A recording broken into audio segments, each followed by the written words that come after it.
merciful, the all-wise and the true and living God, the great knower of the seen and the unseen, the Lord of all the worlds, the God of our fathers, the God our fathers and mothers were serving before the white man kidnapped us from the east and brought us to the hills of North America.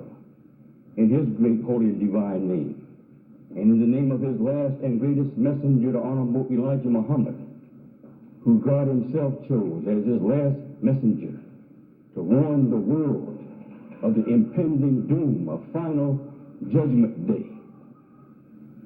A day of such great disaster that there never has been a day like this before. He said, I will be using powers to bring this devil's world to an end that no God has ever used. No one's ever seen the kind of a power I will be using in this day. He said he cried when he told Honorable Elijah Muhammad what he's going to be doing and the power he's going to be using and the many millions of people that would lose their lives. But he came to us first to warn his people and to put us in a safety zone so when he brings this devil's world to an end, his family will be safe. So it's an honor and a privilege to come before you this afternoon representing the great God of the universe and his last and greatest messenger, the Honorable Elijah Muhammad. He is the one who sent me. The Honorable Elijah Muhammad commissioned me. He trained me for 21 years. He named me, then he sent me. And said he was preparing me to put before the world in the last days as a great man. I don't fully know exactly what all that means, but these were his exact words. And I promised him that no matter what happens, my Lord, I'm with you all the way. So when others deviated and turned against him, tried to denounce him and the God who sent him, I did not turn with them. I am the true disciple of the Honorable Elijah Muhammad with a final warning, a final message to God's people, the lost members of the God Fellowship Boys here in America. So I'm happy to be among you. I'm happy to be living in this day. You should be happy to be living in this day because you are seeing and hearing and will learn things that no one on earth has ever known before. Just think over that. Hearing things that nobody on earth has ever known before. Who God is. Where did God come from? Who the devil is? Where did he come from? How long has he been on the earth doing devilishment? Where did that first black God, self-created God, where did he come from? That's something to think about, isn't it? No one is knowing these things. The Honorable Elijah Muhammad said God told him the secret of who God is has been kept a secret between 12 black holy scientists and passed on from father to son for 66 trillion years. That's a long time, isn't it? Never revealed to no one outside that circle of 12. No one has ever known who God is until Almighty God Allah in the person of Master Farad Muhammad came to the hills of North America July the 4th, 1930 and revealed himself to the Honorable Elijah Muhammad and taught him who he was and taught him who our people are and taught him why he came to us. And what a great future we have. I want you also to consider that when a great judgment takes place, if you check all throughout the Bible history, only a very handful of people ever accepted God or his divine messengers. Only a handful of people was ever saved. The majority of the people have always been wrong. So if you follow the majority or the masses, I'll assure you, you will come up wrong. The Bible tells you, enter in at the straight gate, because narrow is the way, and straight is the gate that leads to life, and few there be that finds it. But broad is the gate, and wide is the way leading to destruction, and many there be that goes therein. That's something to think about, isn't it? And that's what we see today. The majority of the people are happy because so many of them are going down that wide road, going through that wide gate. They laugh at the ones on the straight path because there are only a very few. on a narrow and straight path, only a very few people on it. So they make mockery of us. But the day is coming, like Mama said, we can laugh at them if we wanted to. That day is around the corner. Do you understand? The Bible plainly tells you, as it was in the days of Noah and Lot, so shall it be when the Son of Man comes. Noah only saved 8 people. Lot only saved his family. Just think over this now. So feel as though you are a blessed one to be here this afternoon. If Allah has blessed you to see this light and this truth and accept it, you are one of the blessed ones. You are one of the lucky ones.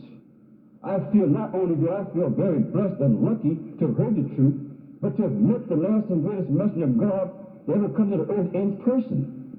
And have him sit down and teach me. To have him come to my house and have dinner with me. To go to his house and have dinner with him. To go to his house and sleep in his house. And him to come and get his pajamas and tell me, here, you're about my size. Here, sleep in my pajamas. Just think over this. Go out and tell all that you teach, that all your friends will be my friends. So I'm delighted to be able to talk to you this afternoon with a final divine warning and a final divine message.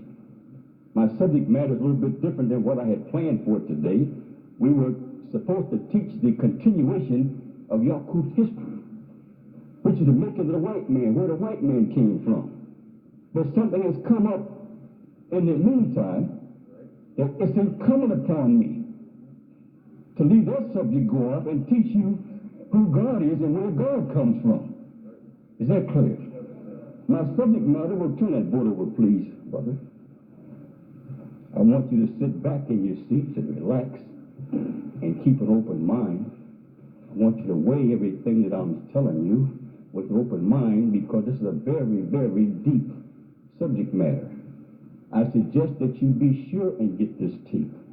I suggest that you sit and listen to this tape over and over again, because it has many very deep divine spiritual connotations attached to it.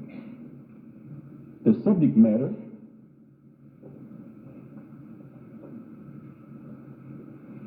is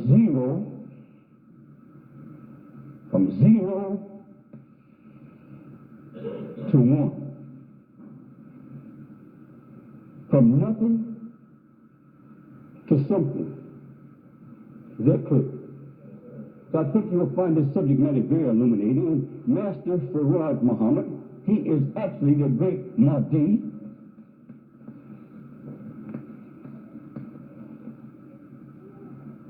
The self-directed one.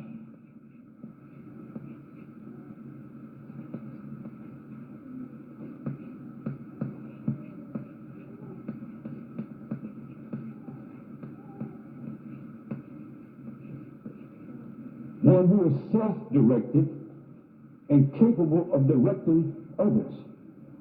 He is the one, the great Mahdi is the one that the Muslim world, the Asiatic world of the East, the Islamic world, they were looking for a man to show up, the great Mahdi to show up at the end of the world.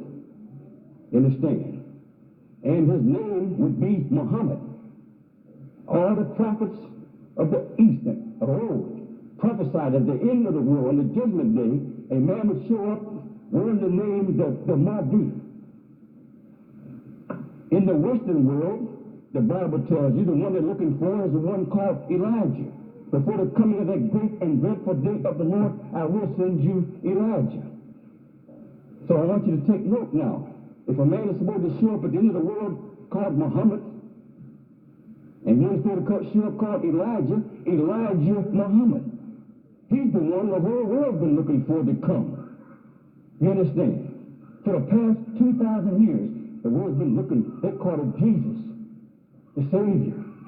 You understand? The white man wants to make the people think, the so-called liberals think, that the Jesus who is supposed to come and save his people is the same man who they killed 2,000 years ago and nailed to a cross. They want to have you thinking he's coming back. They tell a big lie that he rose from the dead to make you think you can rise from the dead. And he died to save everybody. He did not die to save no one. If he died to save the world, where is the world that he saved? This world don't look safe to me, does it to you? In fact, it don't even look safe to me. Not even safe to walk the streets. You're not even safe in your own home. So don't come telling me talk about Jesus died to save the world. Is that clear? In fact, Elijah Muhammad said he was sent to the white race of people, the devils. He said, what God would die to save the devils? So you listen as we teach you on this subject matter. One of the reasons why I had to change the subject matter this afternoon and teach that God is a man and not a spirit. Because of an article written by Imam Muhammad, which is the Honorable Elijah Muhammad's son, Wallace D. Muhammad, who deviated from the Honorable Elijah Muhammad. You understand? Who went against him and his teaching and spread away and took many of the followers of Elijah Muhammad with him. Because they were weak in belief anyway, so it didn't take much to get them to stray away. But since he come up with some subject matter talking about God is not a man, contradicting the Honorable Elijah Muhammad's teaching, I will read you his brief article. Excuse me. Then you'll see why I have to change the subject and come and teach you that God is not a spirit, but he's a man. Imam Muhammad very astutely and diplomatically, now he was speaking at a big convention in Detroit, Michigan, mentioned the creation of the Nation of Islam and how various aspects from our African American culture was borrowed, taken, and supplanted by W.D. Farad. And that Farad's only contribution really was in how he employed his method or strategy for implementing what he had borrowed from our culture, thus creating the organization. He cited, meaning Wallace cited, that Farad had good intentions but was misguided. How in the world could he be misguided? Master Farad Muhammad is God himself, God Almighty, that came to America in disguise. Is that clear? Wearing diagrams. He's self-directed, self-guided. How would he be misguided? There's no one to guide him. He's self-directed. Is that clear? In fact, this subject matter that I'm teaching on right now, not only will I challenge Wallace, I will challenge anyone on the planet Earth with this. I will prove to you that God is a man. I'll let any scientist on earth, let him come forth and prove to me that God is a spirit. Those of you that believe that God is an invisible spirit, can you prove that? That's just something you believe in your mind. Something someone told you, and you just accepted it. Is that clear? I can prove to you that God is a man. I'll prove it to you this afternoon. One day I will challenge Wallace. I wish I could do it this afternoon. I wish he was right here. Yet in the history of Farad, Imam Muhammad noted that Farad had repented for what he had done to us. Can you imagine that? Here come a God who come and teach you how great black is. Before the coming of Master Farad Muhammad and teaching Elijah Muhammad, so-called Negroes called themselves, they were called Negroes and niggers and darky, colored folks. Right?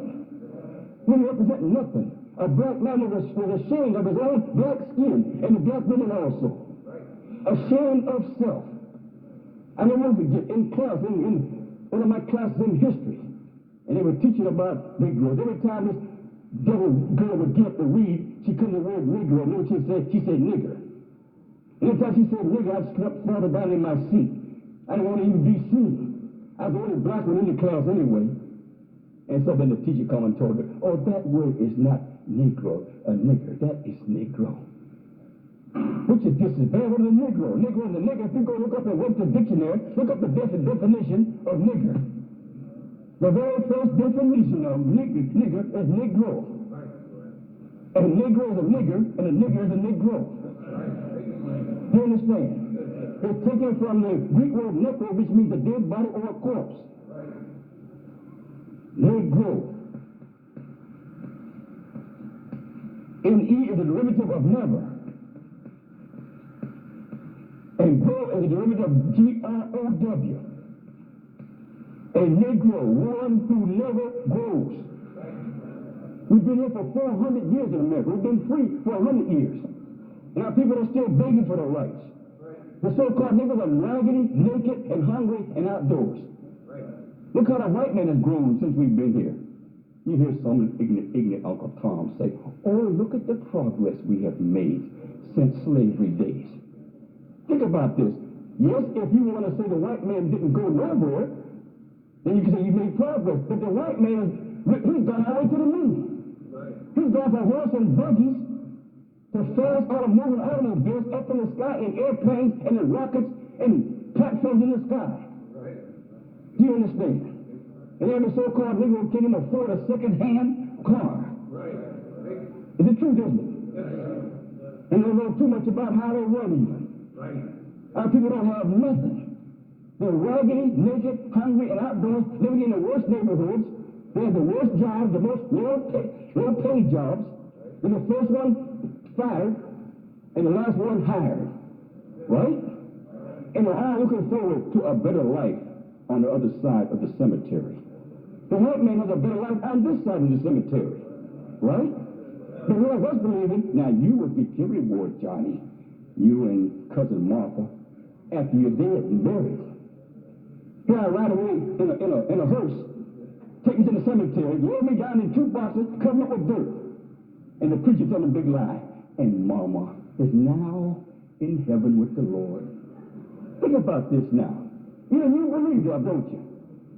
Mama wouldn't even get there in that coffin in the ground if the living person didn't carry her there. Sometimes Mama gets killed out there in the woods someplace. Don't Mama die and rot right there in the woods if somebody don't come and find her? The only way you can get to the cemetery, a living person will carry you there. And when you can leave the cemetery, you better be alive. Is that clear? But I assure you, when you lay you down in the dirt, you're not coming, never going no place. So I want you to open your mind to something and listen. Once I finish this article, you'll see why I had to change my subject. I hope you'll be patient with me this afternoon. Now, don't expect me to go into the subject this deep, who God is, where God came from, in some few minutes. That takes a little time, is that clear? Especially when we didn't know who God was. Much less where he came from. Is that right? Who else would describe God? Oh, since you don't have no knowledge of God, you say, we all said that. Oh, God, he's everything. He's everywhere. But we still don't know who he was, right? He's everything and he's everywhere. That's a foolish answer. That's an answer when you don't know who he is that you give.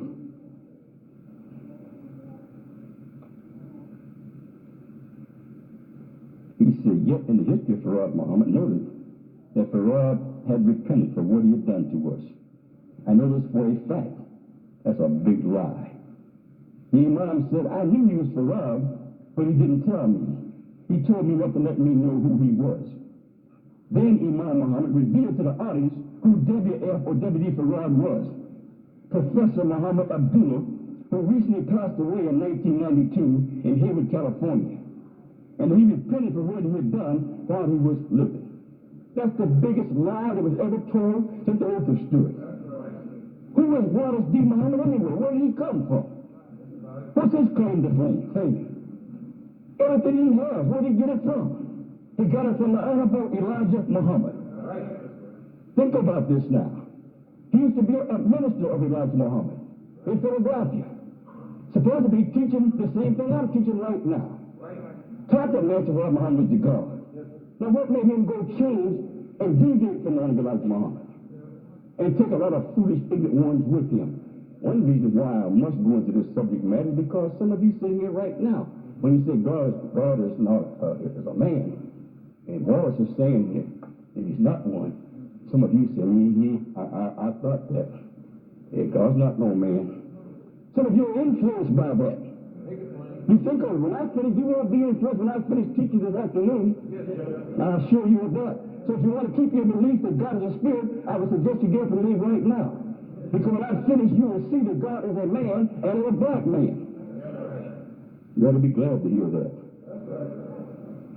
If God is a man and a black man, and I'm two people on earth, God is the devil, then what's that leave the white man? The devil himself in person. I'll teach you where he came from last week. He just got here yesterday, 6,000 years ago. What I'm talking about, now I'm talking about God, we're talking about trillions and trillions of years ago. Is that clear?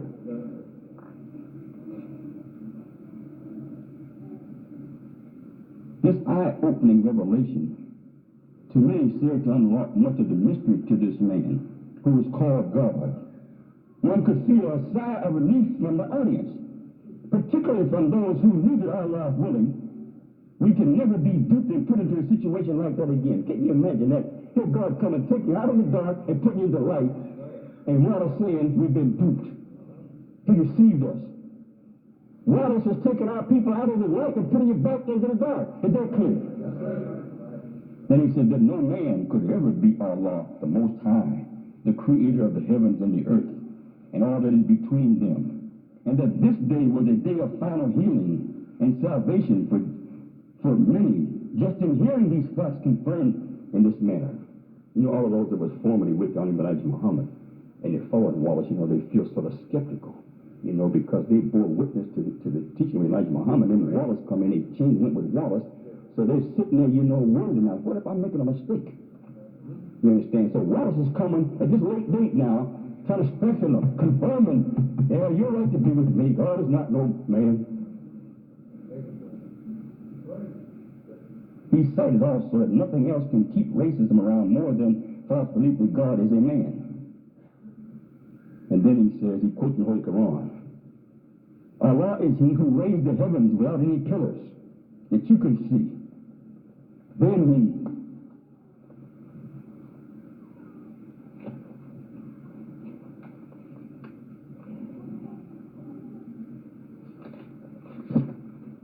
established himself on the throne of authority. He has subjected the sun and the moon in his law. Each one runs his course for a term appointed. He doth regulate all affairs, explaining the signs in detail that you may believe with certainty in the meeting with your Lord. And summing up his address, Imam told us that Allah says, see how the heavens and earth appear to be held up in the sky without any visible support. You know, the planets rotating in the sky without no visible support. How everything in the earth obeys Allah, and we obey Allah and have taqwa. We too will grow and experience freedom in the whole universe. He strongly emphasized having faith in Allah by telling us that taqwa is the strongest bond than any material bond, and faith in Allah. Any material bond, and faith in Allah is a powerful attractive force. Taqwa is so strong that it holds planets in space. Yet you cannot see taqwa. It's invisible. But it's that strong faith that bonds that's holding it all together. Imam Muhammad, Muslim American spokesman for human salvation, indeed gave a profound yet simplistic address for the salvation of our minds and hearts and souls, putting the people back to sleep again. A healing for the heart, mind, and soul. This right here will give you the worst disease you ever had in your life. Do you understand? Elijah Muhammad came to open the blind eyes. Wallace is causing the seeing ones to be blind again. So I thought maybe I'd better address this subject matter, in other words. And I do have the supreme wisdom from the Lord of the worlds to address it with. So you listen very carefully as we go into this. Whenever you try to make God other than a man, you end up with a mystery God that no one can see or describe. You end up with an invisible spirit. You are worshiping and praying to you know not what. See, when you have a God you can't describe, don't know what he is, you're praying to and worshiping that which you know not what. You think about it, you have no knowledge of God, and you down there you say, now I lay me down to sleep. I pray the Lord my soul to keep. Who is the Lord you're talking about? When you say, oh God, have mercy. Who is the God that you're calling upon to have mercy on you? Isn't that something to think about?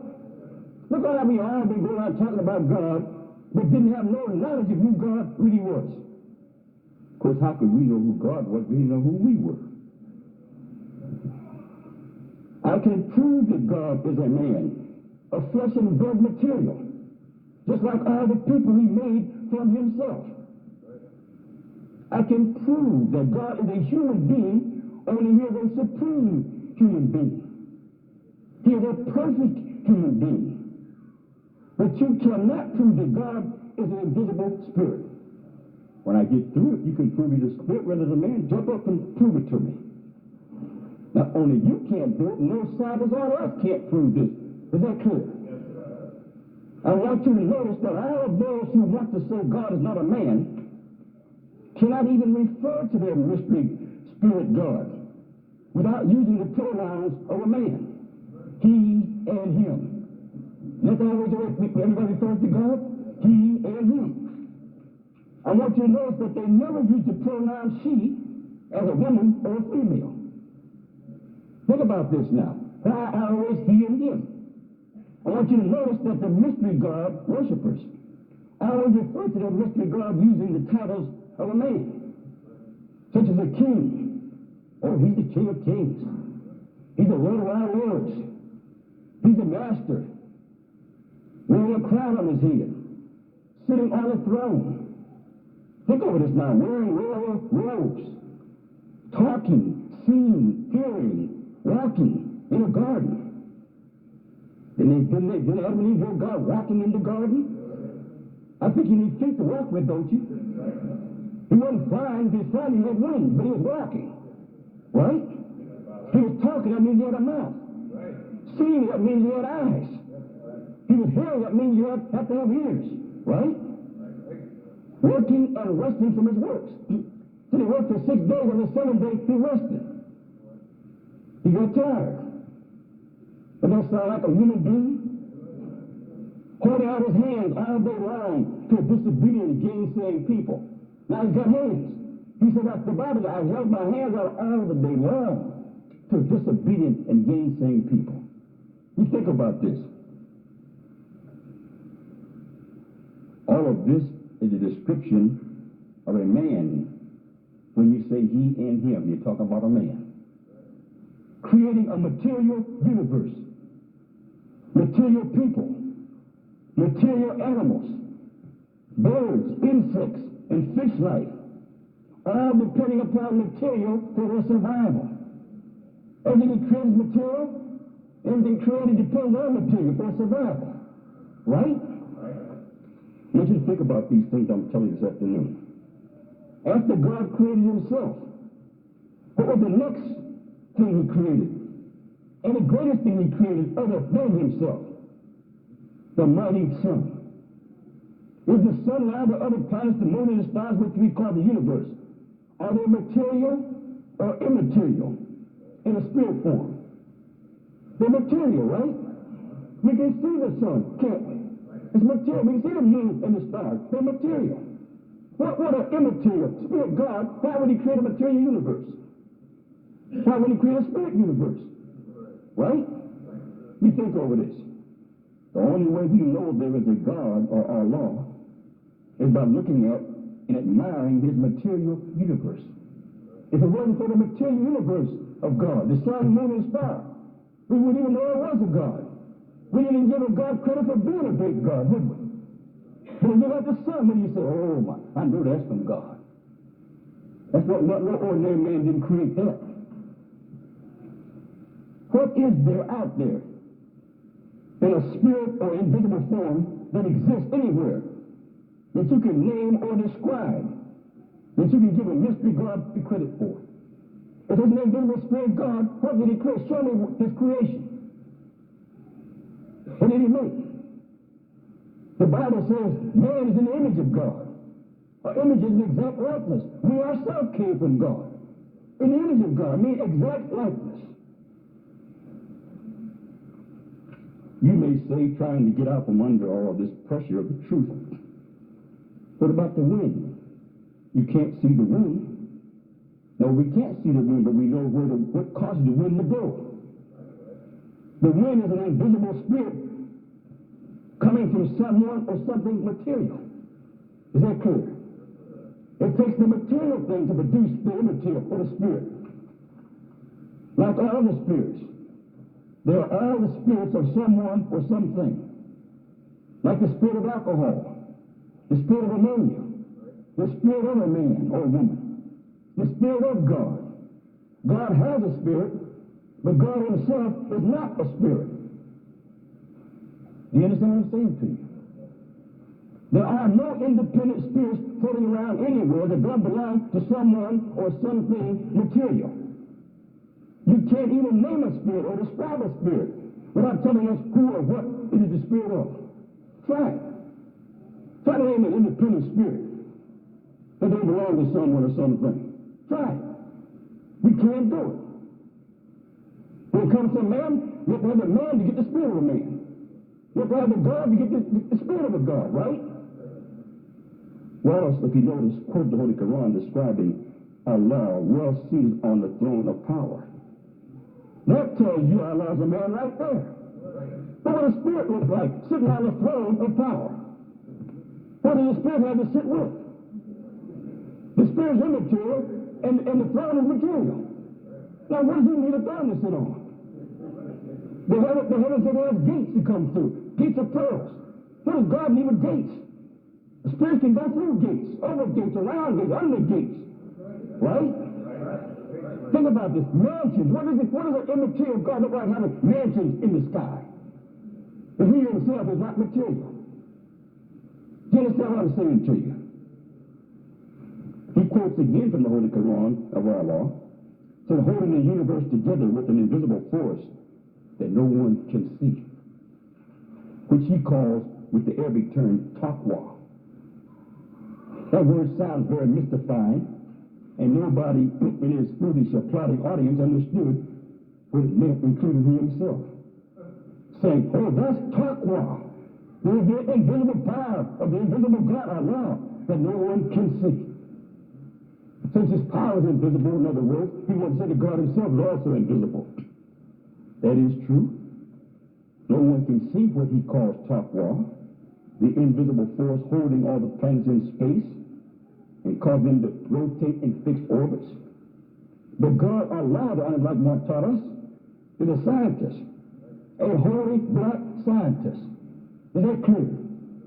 And a scientist is a mathematician. Allah used mathematics to create the universe and himself. Mathematics is an exact science. Nothing can ever go wrong or fail when mathematics is applied properly with the exact quotation upon the equation or the right and exact mathematical formula. Nothing can't go wrong. Is that clear? Because it's an exact science. There's no ifs, ands, and buts, and maybe. You understand? When it comes to mathematics, mathematics is an exact science. And by the way, the mathematics that everyone must use all over the earth to make or build or anything at all are called Arabic numerals, aren't they? 1, 2, 3, 4, 5, 6, 7, 8, 9, 0. Arabic numerals. The Arabic number 1, the Arabic name for God is Allah. You understand? There's one God. How do you describe that one God? With the Arabic numeral 1 and the Arabic name Allah. So all scientists know what the invisible force is holding the universe together and causing the planets to rotate in space. Even a lower-minded scientist knows that no one can see, which Wallace uses the mystifying word taqwa to describe.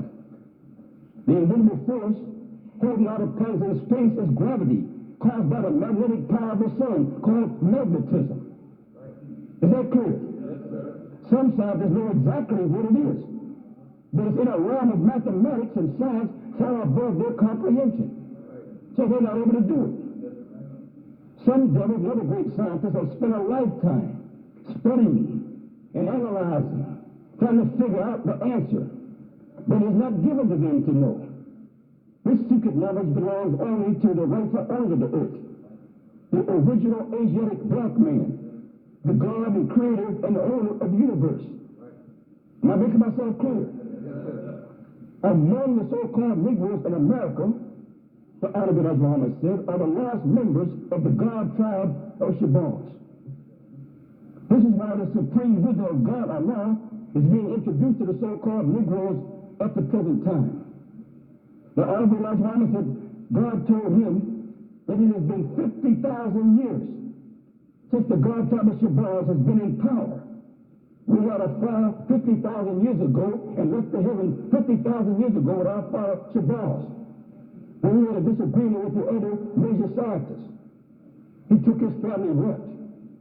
He said, when I return, we will come back and rule you. When I return, we'll throw you out of the ruling power in the heavens. And my family will be the rulers. This is getting ready to take place. Only this time, once the God tribe is placed back on the throne of power, we will rule, he said, forever and ever and ever. Because no God will ever be able to come forth and outstrip Master Farad Muhammad of his knowledge and wisdom. He said he's the greatest and wisest God who ever lived. You understand? There's none. Remember, I said that God had passed off from Father to Son ever since that first self-created God created himself. From Father to Son. He said, but no God ever holding the throne ever knew what Master Farad Muhammad knows. He said, every God who took the throne after that first self-created God created himself in the Son, he said, none of the gods coming forth ever knew how the Son was made. When he passed the secret knowledge on to his Son, he didn't tell him how he made the Son. Is that clear? He kept that preserved for himself ever since he made it. I'm not going to tell you that because if you got deviated like the Son was, you understand? Deviate on me and destroy the Son, that would destroy me. I have to go back and recreate myself again, which takes millions of years. So he didn't pass on to no one. And every time Father would pass the secret knowledge on to his Son, who's going to be the next God, he would tell him, I know everything, but I don't know how the Son was made. We control his powers. We can control everything in the universe, but we do not know how the Son is made. Our Father didn't tell us that. When Master Farad Muhammad's father, you understand, turned the power over to him. He took her up in the mountains as a little boy to teach him who he was. The children next God to take the throne. Do you understand? And he told him, he said, now, son, I've taught you all the secrets there are to know. But I don't know how the Son was made. I can't teach you that. I don't know how the Son was made. I don't know how to create it again. You don't know how to take it down. After he told his son the secrets that he knew, he said it activated his mind. Master Farad mind became activated. And his brain started going back and back, unraveling the past. He kept going back and back and back to the unravel how the Son was made. I know how the Son was made. That means the Father had to come and bow to him then. Do you understand? I don't know what you don't know, Dad, and no other of our great-grandfathers ever knew before. The greatest God that ever lived. You understand? There's none like him. That's the one that the Bible, the Holy Quran talking about. Saying he, Allah, is one God. Yeah, he begets not, meaning he won't beget no children. Is that clear? No, he begotten, he won't marry no woman. He's independent of everything and everyone. He has no need of nothing or no one. Is that clear? Don't need no woman, don't need no man, don't need nothing. He's independent of everything and everyone. So how do you pass the garment on from Father to Son? He goes and makes himself a son. He comes to the divine family of God and raises up a son, makes himself a son. Elijah Muhammad is his son that he made. Is that clear? The pastor knowledge of. Once you find out who Elijah Muhammad really is, I keep telling you, you don't know who the man is. He revealed himself to me before he left. I know who he is. That's why you see me teaching so strong who he is. That's why I know so much that other men don't know. He reveals it to me. There's no one can teach you what I'm teaching you right now. I'll assure you of that. They don't know these things. God didn't reveal these things to them. When I finish, you have to bear witness to it. So Ronnie Bilal Muhammad said God told him, it's been 50,000 years since the God tribe of Shabazz has been in power. We had a fall 50,000 years ago. But this is a 50,000-year change in civilization getting ready to take place. Nothing and no one's going to heaven, the Bible said, but he that came from heaven. We're written that came from heaven, so we're going back to heaven. You understand? It's been so long ago since we were in heaven, no one even knows where heaven is. So the secret place on earth, in the sky, but where? The devil's been searching for heaven for 6,000 years, ever since he's been here in existence. He's been searching, trying to find out where God's home is. You understand? Where is this heaven? You think over this. He has your mind directed someplace else in the sky. But his mind is directed in the sky on the planet called Earth. He knows that it's in a secret place. He called it Shangri-La. The lost city. Do you understand? He knows a place like that where the people don't go around. Nobody gets sick. People live to be hundreds and hundreds of years old with the age of about 16. He loves this, sisters and brothers. They live in mansions, beautiful mansions. Think over this. He knows all of this, and he's been searching for it, but he hasn't been able to find it. Only this time, when the God tribe is put back in power, we'll rule forever and ever and ever. Behold, I make all things new. Excuse me.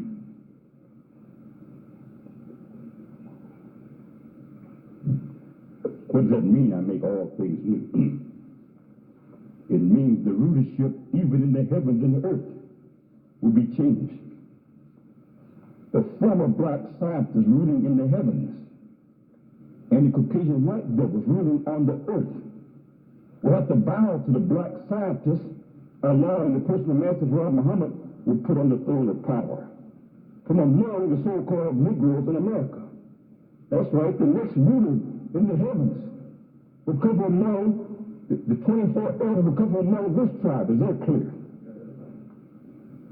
The last remaining heirs of the family of that first self-created black God are the so-called Negroes, the rightful owners of the universe, a large tribe of black scientist gods who have to be resurrected from a mental death, who have to be resurrected out of the grave of ignorance and taught the knowledge of self and relearn the knowledge of self and the secrets of the universe, which we once knew when we left the heavens 50,000 years ago. We knew the secrets of the universe. Now we've lost all of that knowledge and power. So this is a major change in civilization about to take place here on earth. That's why we are being qualified. We're being trained and taught so you can qualify to take your rightful place in civilization. So now, to go into our deep subject matter, which is going from 0 to 1, from nothing to something. That's something to think about, isn't it? Of course, when you say nothing, that's where so-called Negro is nothing. Just like God was in the beginning, was nothing to something.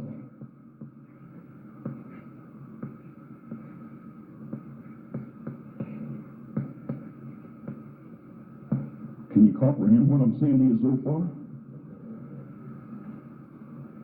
From 0 to 1.